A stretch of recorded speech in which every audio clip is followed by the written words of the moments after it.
you for having me. So I hope you all had an opportunity to see the video that I sent to Ginny, and she edited so nicely. I'll touch on a few things, and then we could go around, and I think it's a little bit different in this space where you don't get to see me in my wheelchair. You can see that I move around pretty quick, pretty fast. Wait, you're in the wheelchair? I am. And a lot of times the difference between this and being face-to-face and in person is I'm able to explain a lot more about my wheelchair, but I don't think what I want to talk about so much as my wheelchair is about what you can do to overcome obstacles, whether it's a disability, physical, mental, or maybe something that you're struggling with in your everyday life, whether it's schoolwork or getting along with a sibling. A lot of it really relates to one another. And I just want you to all know, I was a Cub Scout. I grew up in Maywood, right, not too far from you all. I was a Cub Scout. I was a Weeblo. I was a Boy Scout. I did 1 or 2 years in Boy Scouts. I didn't go that far.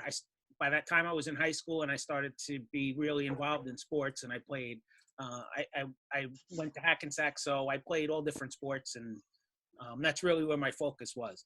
But I learned invaluable things through my time in the Scouts, things that I still use to this day, whether it's tying knots or starting fires or everyday life skills. So, and I know that in speaking with many Scout troops, that things have just gotten more and more incredible in what you're able to learn as a Scout, as opposed to when I did it many, many years ago. So I was injured 23 years, almost 24 years ago. I was in a skydiving accident. I had many jumps. I did high altitude jumps, meaning I left the aircraft at over 13,000 feet many of the times. There were a lot of times I did low altitude jumps, and that was really just to log more jumps. The higher you go, the longer it takes to get up, the longer it takes to come down. So it just depends on what I was looking to do on those days that I was jumping. But most of them were high altitude jumps. And I would leave the aircraft and do formations with other skydivers. And on one day I did 5 jumps, and it was on my 5th jump that I had the accident. I wasn't even really supposed to be on that jump. I was getting ready to leave, and the pilot called me to the plane and said, "We have a spot open." I was waiting for someone anyway, so I ran back to my truck and got my rig, suited up, jumped on the plane, and I had a midair collision. Another skydiver, collided with me in midair, 1,300 feet, snapped my femur, and ripped my deployment. So I wasn't able to deploy anything but a reserve canopy, but it wrapped around my leg and only opened up about this much.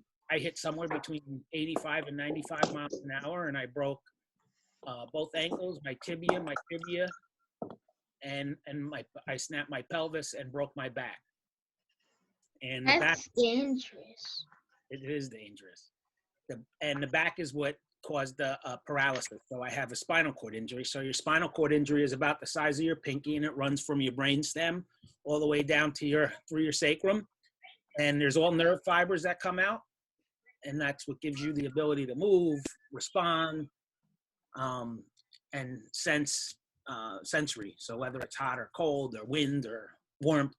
And so I wound up with a spinal cord injury, and I'm paralyzed from the waist down. So I use a wheelchair to walk. And obviously, the first few months were very, very difficult. You go from running and playing and dancing and swimming and everything you do. You think about everything you do walking, to not being able to do that. It's very depressing and very eye-opening.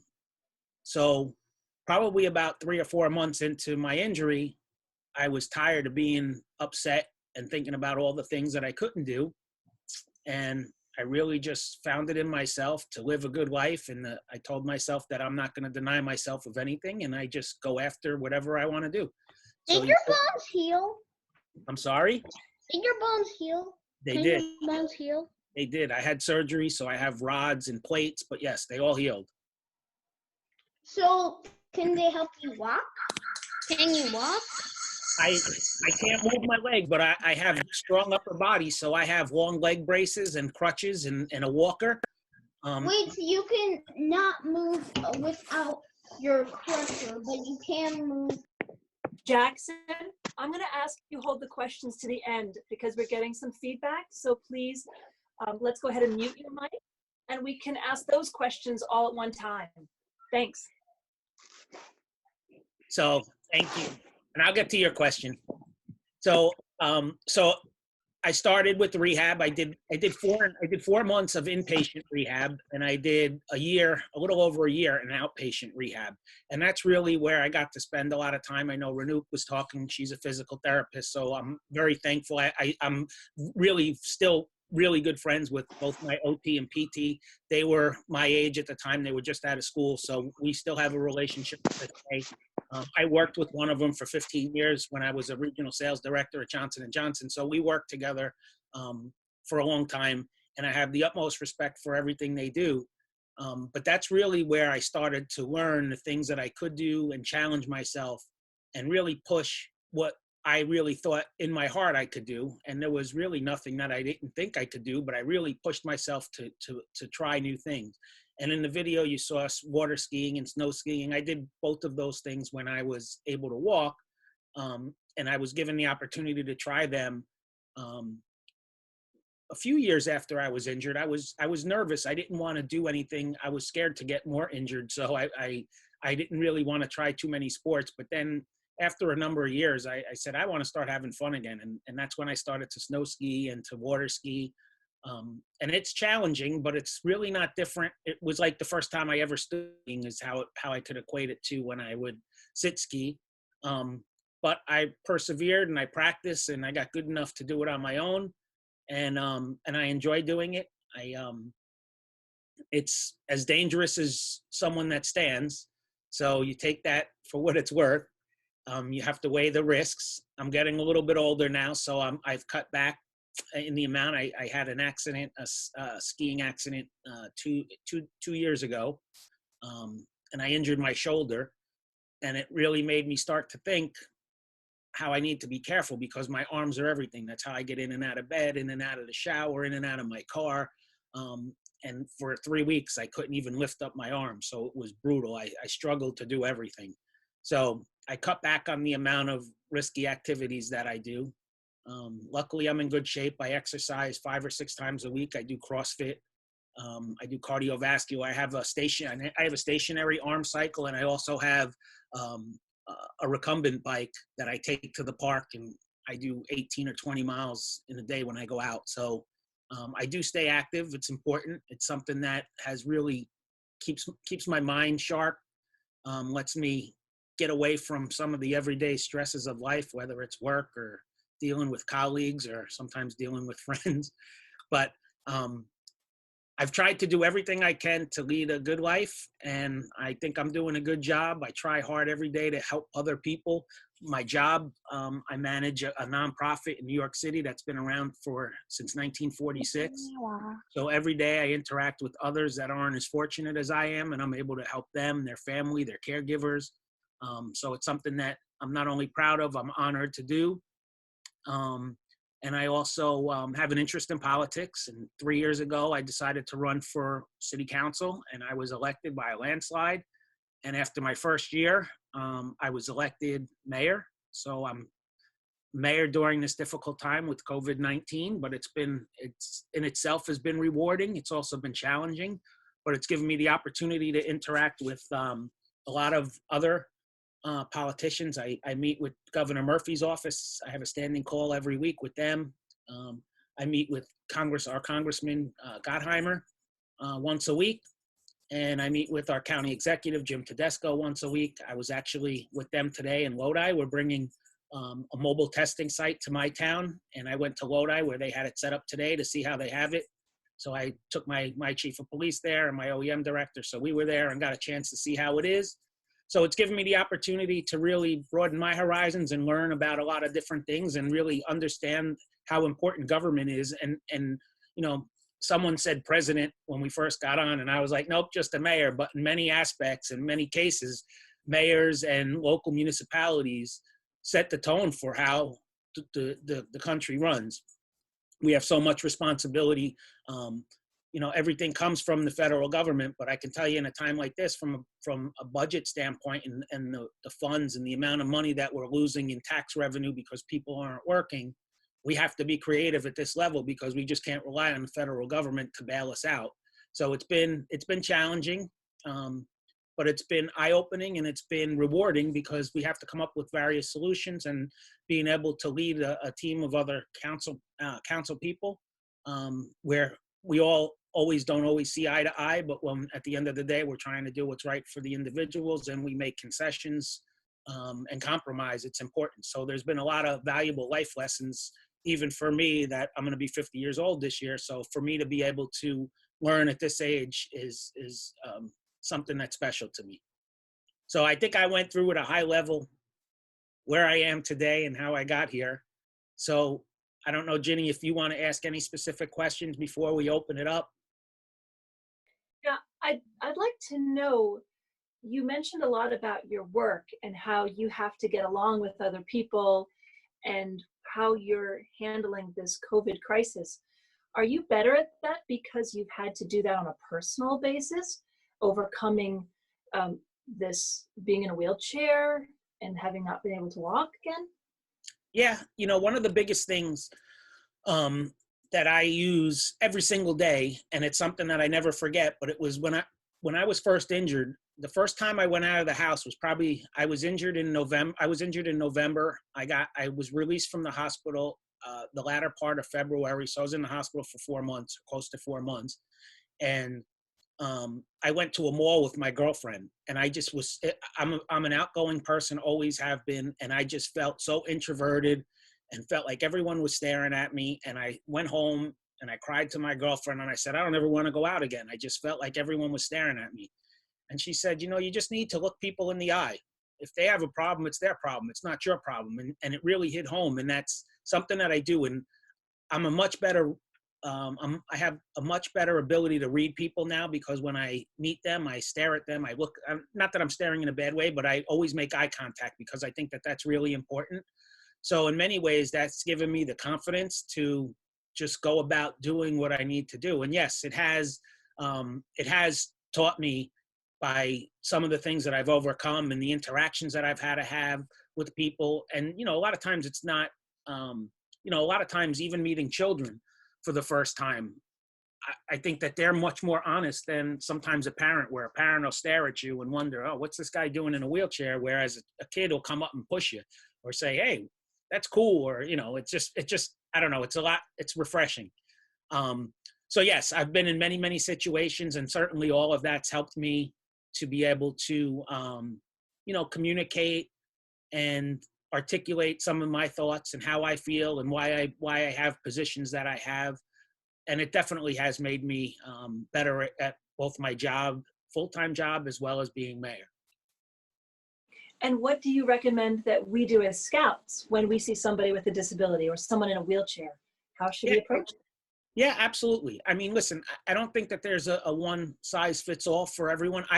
I'm lucky. I don't ever get offended. There's very little that would offend me. So whether it's someone saying something that might not be appropriate, it really doesn't offend me. I'm comfortable with who I am.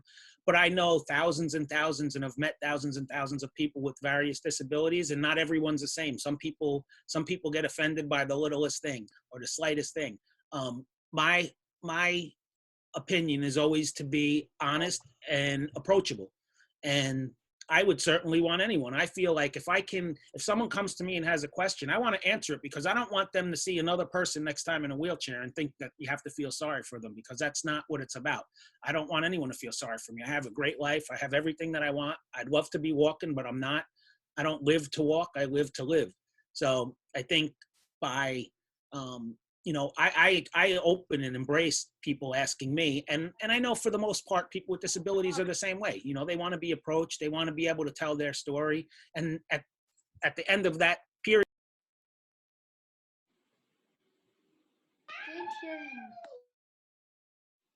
You muted yourself.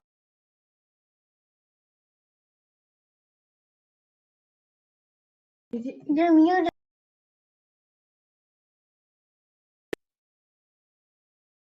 You muted yourself. Nick's not muted. Don't worry. There was a little glitch when someone raised their hand that you got muted. Gavin, Oh. go ahead and ask your question. You're on mute, Gavin. There you go. Jackson, so like I have a question. Yes. So like basically, aren't your bones supposed to heal themselves? They So, do. like, But go ahead. So like you're soon going to be able to walk again, right? Because like your bones are supposed to heal themselves, right? Yep. So your body has muscles, bones, nerves. My muscles and bones are okay. It's the nerves that fire. Oh, so muscles that's move. why your nerves aren't healing. No. So you can't feel them. Nope, I can't Wait, feel so them you or move them. Oh, so like basically all connection to your leg is lost. Yes. Do you know when you ever fall asleep on your hand and you wake up with pins and Yeah. needles and you can't feel it? Yeah. That happens to me when like That's it how. happens to me a lot with my pinky because I'm like watching videos and then I'm like, wait, I can't feel my pinky. Yep. That's And how. then it's That's just how my really legs feel. annoying. So like basically, like do you know any skateboarding tips? No, but believe it or not, I know somebody that uses a wheelchair and skateboards. Pops up on a skateboard with his wheelchair. And Wait, what? I didn't hear. he takes his wheelchair and does a wheelie up onto a skateboard and then skateboards. What? Yep. Why don't like you play basketball? You can play basketball, right? Yep. Yeah, I play a lot of sports. I Yeah. just didn't send you all the things. I play basketball. I've played rugby. I'm an avid. That's probably gonna hurt. Gun. I own guns. I go to the shooting range all the time. So I do target practice, both long distance rifle as well as handgun. So I do a lot of things. So all of you are listening, you know, there's the Paralympics and the Olympics are postponed next year. And one of my colleagues actually works with the United States Olympic Committee. And she has a really nice video on how she's helping someone without a leg run faster to win the gold for America. And there's a whole set of sports, just how y'all are in the Bulldog team in Rutherford. There's a whole team, there's wheelchair tennis, there's you know, the US Open has wheelchair tennis, and we have about 20 international athletes that come to compete. There's even the New York City Marathon, they start off with the wheelchairs. And if you really take up sports as your profession with disability, there's a lot of, you can play almost any sport. So don't think that just because you're in a wheelchair, you can't play sport. You just play it in your wheelchair. And a lot of it's modified, but the point is that you have the competitive juices flowing and you get to compete and build camaraderie with your team. And Can you do knockout? What's knockout? Boxing? No, knockout. Like it's a game in basketball. You like shoot it and you try and make it in before the other person makes it in before. Oh yeah, I'm sure. I play horse and yeah, I'm sure. I thought you were in boxing. You play horse too? Yeah, Damien taught me. Oh. He's a friend. Any other questions out there for Mayor Nick? No.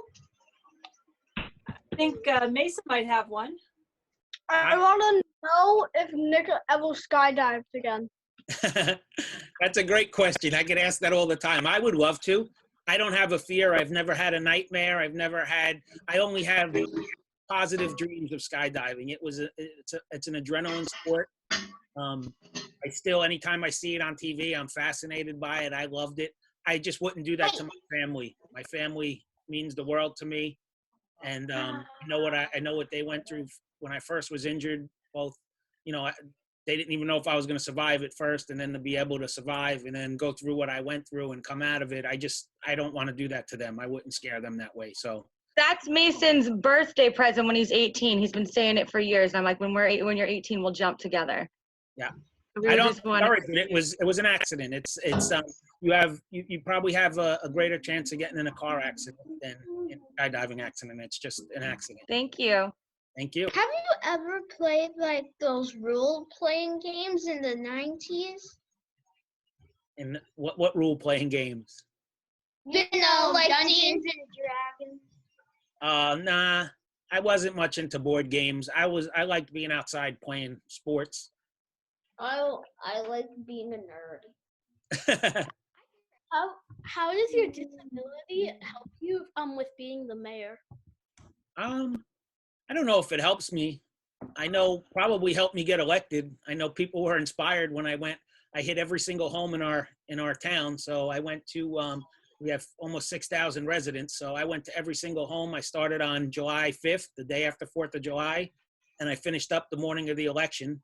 But I went to every single home and apartment in town, introduced myself, gave out literature, answered questions. I was asked, how I would handle budgets and how I would handle the police department and the DPW, and I was able to answer all those questions because I was prepared and I knew what I wanted to try to achieve. So I don't know if it helped me, other than I'm sure I got some sympathy votes from people. but I think that's just the natural cost of being a politician. Do you find that there's parts in your daily life that are not handicap accessible? Oh yeah, it's constant. But I can tell you that even from this year, by the way, is the 30th anniversary of the ADA, which is the Americans with Disabilities Act. So George H.W. Bush signed it into office on the White House lawn in 1990. So it's 30 years old this year. And we've come a long way. Even in the 24 years that I'm injured, I can remember the lack of curb cuts and accessible bathrooms. So it's come a really, really long way. Some states are better than other. Florida, as you can imagine, and Arizona, places where there's a lot of retirees, are stellar. I mean, they're just superb. There's a lot of places still, Manhattan, New York City, historical towns, Boston, that are some of the stuff are grandfathered in. So some of it's inaccessible. But I think for the most part, it's gotten a lot better. You wanted to know if you have a job in addition to being mayor, as a full-time job. Yeah, I'm a senior vice president of a nonprofit in New York City. Okay, I manage a membership of over almost 60,000 people. one more, Mayor Nick. Yeah. Do you commute to the city before the quarantine, or and if so, how do you commute? Do you take public or? I drive in. I'm really fortunate. So I manage all of our memberships. So up until May 11th, I came home May 11th. I was on the road for 4 weeks. I actually had to get tested for the virus because I was out in California. I travel pretty much when there's not a quarantine. I'm on the road virtually every week. So I log 150 to 175,000 miles a year. For the past 20 years, I've been doing that. So I travel to I've been to every state except Wyoming. I've been to many cities multiple times. So I'm fortunate. And then I usually go to the office once a month. I have it on my calendar. So my admin schedules meetings for face-to-face for people in the city. But most of the time I work from my home and leave from here to the airport and go to different cities and meet clients and members and family members and caregivers. So this has really been difficult for me to quarantine because it's totally on the one spectrum. It's one thing to get up in the morning and go to an office, but it's another thing to fly to different states and different areas, this is the longest I'm home in 20 years, and it kind of feels good. I'm used to it now. Do you have oh, never mind. I just want to answer the transportation question. So I've taken mass transit before, but I have a car, and it's adapted with hand controls. It's a pretty simple mechanism. Do you alternate between a manual and a motorized wheelchair? No, I use strictly a manual chair. Michelle, did you have a question as well? No, Nick actually answered it because we were talking about Ms. Trizio in our town at our school who is in a wheelchair as well, and she drives. So we were wondering as well, do you drive your own vehicle? Were you able to operate? Yeah. Absolutely. Understand. Thank you. Like, how do you like get into your car? So it's another good question. I pull my wheelchair right up to it, and I jump over with my arms, put my legs in, and then I flip my wheelchair up, and it comes apart, and I pull each wheel off, put them behind me, and then the main frame, it just goes right behind the other seat. So I thought it was kind of like the buses, like where it has like a lowering thing. Where yeah, you put could the have, there's wheelchair on. there's minivans that have ramps. I've had them in the past. But I have a sports car. I want something a little bit I mean, cool. like kind of the elevator type, like where it's like kind of down and it moves you up onto like the like seat. It's called the lift, like or they have lifts and ramps. So a lift comes out of a bigger van, down, gets you on, lifts you up, and brings you in. And a ramp just comes down so you can roll up yourself. So there's all different types of modifications for vehicles. This was so informational. The whole, the way you walked us through the whole accident, your rehab, your journey from, sales rep of Johnson and Johnson to, your whole political aspirations and your sports. It's amazing. Thank you. What's next? I have plans, but I don't want to share them because I got to work on them behind the scenes. It's interesting. You were saying how you spent all that time just, thinking, and, we're going through that same thing in our own heads right now with the whole quarantine, where we've all had to make our own changes. So it's just inspirational to hear how how you went through that. And even though, we're still moving around, it's still a restricted kind of a space and movement. So it was very nice to hear that. Thank you. And I think the big thing is you can do anything you want, whether you have an ability. I know people that are paralyzed from the neck down and have to use their tongue, or what's called the sip and puff wheelchair. So they have no movement at all. And I know someone that put herself through school and became a doctor. So you can do anything that you want. You don't have to be physically able to do it. You just need to have the mind and the heart to do it. And that goes with anything, whether it's work or playing sports or in your relationships with your family or friends. That's amazing. Thank you for those words. You're welcome. And thank you for your time. This has been really amazing. I appreciate you being so candid for answering all of our questions and being frank in your experiences and what you've learned from those, and just how you get around and what day-to-day life is like. So I really appreciate it. I thank you. It's been a true pleasure to speak to you all, and I hope that if you get anything from what I said, it's just lead a good life and do right by people and just follow your dreams.